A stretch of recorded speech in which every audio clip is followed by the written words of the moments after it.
INS देखने वाले सभी दर्शकों को सर्वेश सिंह का नमस्कार।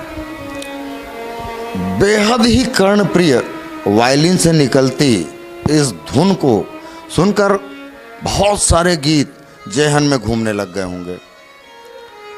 चलिए, हम बहुत आपको उलझाते नहीं हैं। एक बहुत ही प्रचलित गीत था, जाने कहाँ गए वो दिन। जी हाँ, इसी राग पर आधारित था जिसे शिवरंजनी कहा जाता है। राग शिवरंजनी पर आधारित अनेकों सैकड़ों असंख्य भजन, गीत, गज़ल, बहुत सारी चीज़ें बन चुकी हैं। ये सब बताने के पीछे उद्देश्य ये है दर्शकों कि जो चुनावी माहौल की गर्मा गर्मी, शोरगुल जब अब थम चुका है, शांति है, तो इतने शांत वातावरण में ऐसे ही राग को सुन के वास्तविक शांति दिलाने के उद्देश्य से आज आईएनएस आ पहुंचा है खैरागढ़ कला और संगीत विश्वविद्यालय के संगीत विभाग में, जहां हमारे साथ मौजूद हैं संगीत विभाग के डीन श्रीमान डॉक्टर हिमांशु विश्वरूप जी। हम बहुत सारी बातें करेंगे उनसे, बहुत सारे उनके विद्यार्थी भी यहाँ मौजूद हैं। सबसे पहले तो आपका बहुत बहुत स्वागत है सर आईएनएस में। थैंक यू, धन्यवाद। सर, हमारे दर्शक ये जानना चाहेंगे, हमें सुन के हमारे रोंगटे खड़े हो गए सर, रोए रोए हमारा खड़ा हो गया। इतनी प्यारी धुन और शिवरंजनी जो नाम है, इस धुन का सर सबसे पहले तो ये बताइए कि शिवरंजनी का अर्थ क्या है सर, इस राग का अर्थ क्या है जिसको सुन के ही रोमांचित हो जाता है, रोंगटे खड़े हो जाता है। इसको हमारे बुज़ुर्गों ने शिवरंजनी ये नाम दिया है कि जो ऐसी रागिनी जो भगवान शिव को प्रिय है, जो भगवान शिव का रंजन करती है, इसलिए इसका नाम शिवरंजनी रखा गया होगा। तो इसमें दर्शकों देखिए, मतलब शिव को प्रिय है ये रंजनी, और जिसने रोमांचित किया, हमें रोमांचित किया, स्वाभाविक बात है कि इसे सुन के कहीं ना कहीं आप भी रोमांचित होंगे ही होंगे। सर ये बताइए कि इतने गीत बन गए, इतने भजन बन गए इस पे, परंतु वास्तविक स्वरूप में इसका प्रदर्शन बिल्कुल ना के बराबर होता है। अगर हम वायलिन की ही बात करें, आपने इतना कर्णप्रिय कह सकते हैं, बिल्कुल हमारे कर्ण को इतना प्रिय लग रहा है, दर्शकों स्वाभाविक बात है आपको भी बहुत ही मधुर लग रहा होगा। इसके प्रदर्शन को लेकर सर क्यों, मतलब क्या शो होने बंद हो गए हैं या लोगों ने सुनना ही बंद कर दिया है? नहीं, क्या है, ये क्लासिकल म्यूज़िक, ये जो चीज़ है, इसको सीरियसली अगर सुना जाए तो आप घंटों उसमें डूब सकते हैं, घंटों उसको सुन सकते हैं। लेकिन आजकल के जो ज़माना है वो भागदौड़ का ज़माना है और सुनने के साधन भी बहुत हो गए हैं, समय कम है लोगों के पास, तो इसलिए उतना समय नहीं देते लोग सुनने के लिए। लेकिन अगर समय दें तो इससे अच्छा और इससे ज़्यादा विशुद्ध कोई मनोरंजन हो ही नहीं सकता।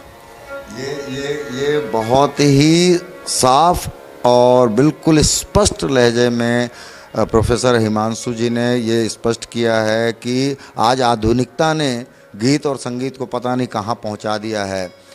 कान फोड़ू संगीत जिसको कहा जा सकता है, उसको सुनने के पीछे आज का युवा भी इतना आतुर है। इवन युवाओं के अलावा, बुरा नहीं मानिए अगर दर्शकों, आप कई बुजुर्ग भी हमारे इस कार्यक्रम को देखेंगे, लेकिन कई बुजुर्ग भी हैं, अधेड़ा अवस्था के लोग भी हैं जो इतनी मधुर कर्णप्रिय संगीत को सुनने से भी इनकार करते हैं। लेकिन सर इसमें एक प्रश्न तो ये बनता है कि ठीक है, आज का आधुनिक संगीत, पता नहीं क्या क्या संगीत आजकल बजता है, लेकिन राग तो वही है ना सर, आधारित तो इसी पे ही। मूल आधार तो रागों का ही है, जो कि हमारे भारतीय संगीत के जो मूल आधारित राग हैं, उन्हीं के ऊपर ये सारा महल खड़ा है। आगे जो जितने भी गीत, गज़ल, भजन बनते हैं, आधार तो यही मूल जो राग हैं हमारे, जो 100, 150 या 200 राग हैं। और जो ज़्यादा प्रचलित हो गए हैं, तो जैसे आपने कहा शिवरंजनी, तो फिल्मों में इसके बहुत प्रयोग हुए हैं। जैसे आपने कहा गज़लों में भी बहुत प्रयोग हुए हैं, सुगम संगीत में बहुत प्रयोग हुआ, ऑर्केस्ट्रेशन में बहुत प्रयोग हुए हैं। तो इस रागदारी को सीखने के लिए यंग जनरेशन जो है, युवा लोग हैं, वो लोग भी आ रहे हैं। ये लोग बैठे हैं, देखिए कितने युवा लोग हैं, एकदम 15, 16, 17 साल के युवा, 18 साल के युवा यहाँ आ जाते हैं और 7, 8, 5, 6 साल अच्छी मेहनत करते हैं और कुछ बन जाते हैं। तो ऐसा नहीं कह सकते कि युवाओं में भी ये भी क्रेज़ है, उनमें भी है, लेकिन कम है, क्योंकि अब हर एक का अपना अपना फील्ड है, क्षेत्र है, जिसको जो चूज़ करना है। तो संगीत के क्षेत्र में जिसका ज़्यादा रुझान है वो लोग आते हैं। ये बिल्कुल सच्चाई है दर्शकों की, जिनका रुझान है, जिनको हृदय से चाहत है इसकी, वो तो ज़रूर इसकी तरफ आएगा। सर, इसमें एक प्रश्न हमारी तरफ से भी है, दर्शकों की तरफ से भी है।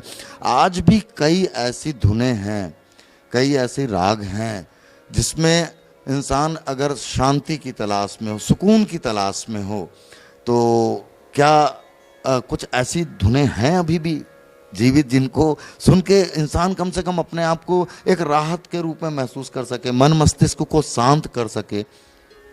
बिल्कुल, ऐसी बहुत सारी धुनें हैं और फिल्म संगीत में इसका बड़ा अच्छा उपयोग हुआ है। तो उस गीत की एक पंक्ति में बजा देता हूँ, आप तुरंत पहचान जाएंगे कि ये राग शिवरंजनी है, और उस गीत के बोल भी आपको समझ में आ जाएंगे। मैं ऐसे 2 गीतों की 2-2 पंक्तियाँ आपको सुनाता हूँ। दर्शकों बड़े ध्यान से सुनिएगा और आप भी पहचानिए कि कौन से गीत की धुन और राग पे आधारित सर ने बजाया है ये।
तो दर्शकों आपको पता नहीं, हालांकि अधिकांश दर्शक तो समझ गए होंगे कौन सा गीत था।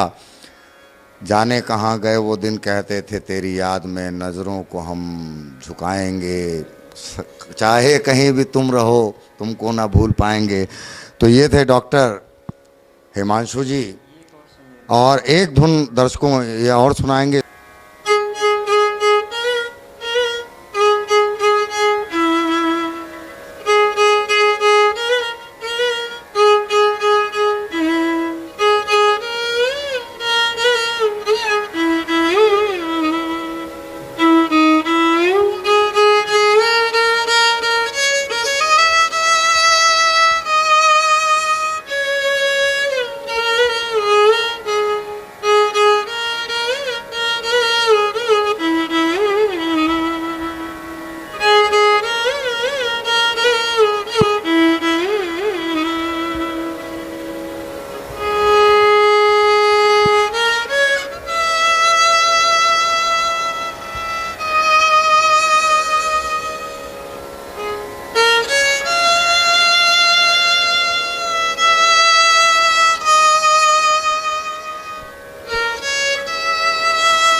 वाह वाह वाह। दीप जले कहीं दिल। जी हाँ दर्शकों, ये दो गीत डॉक्टर हिमांशु विश्वरूप जी ने जो हमें सुनाया, आपका बहुत बहुत धन्यवाद सर कि आपने आईएनएस को समय दिया अपना और हमें संगीत की रूह से रूबरू कराया। आपका बहुत बहुत धन्यवाद सर। चलिए संगीत दर्शकों, ये आज एक बहुत बड़ा यक्ष प्रश्न है। संगीत ने, आधुनिकता ने संगीत को भी कहीं ना कहीं शोर शराबे के बहुत ही करीब ला दिया है। डॉक्टर साहब ने आज दो गीतों की धुन सुनाई शिव रंजनी राग पे आधारित। पहला था जाने कहाँ गए वो दिन और दूसरा था कहीं दीप जले कहीं दिल। इन धुनों को सुन के और इन गीतों के बोल को सुन के दर्शकों, आप सभी को भी स्मरण करना चाहिए कि वास्तव में कहाँ गया वो संगीत जो आधुनिकता ने जिसे खा लिया। अगर सत्य में, सही में संगीत सुनना है तो वापस आइए ऐसे संगीत की तरफ, नहीं तो आधुनिकता तो पता नहीं कहाँ कहाँ ले जाएगी।